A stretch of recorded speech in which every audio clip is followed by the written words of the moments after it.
Hello guys, good morning. Welcome to my channel. So this is our day and our free time to go out to replace our token.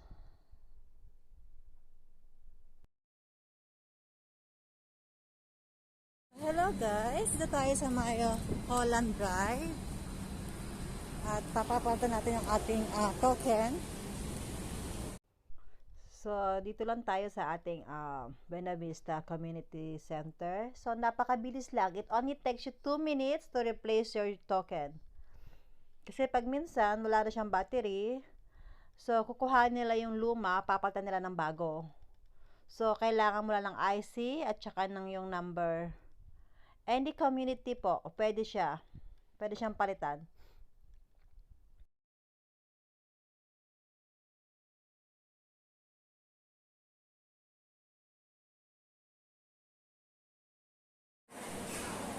So, hello guys. We are in the Buena Vista Community Center. So, nagpapalit lang ako ng aking token kasi wala na siyang battery. I think it only lasts for 6 months. So, yung sa akin is blue. Ngayon, kukuhaan nila yung papalitan ng bago. So, ito na yung bago kong token. Thank you, Singapore government. Hello guys, mag-lunch muna tayo.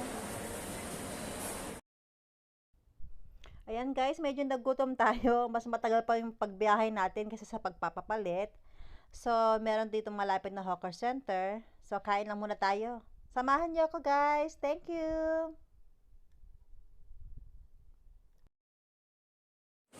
So, meron tayong biniling dumpling. Tsaka ano daw to?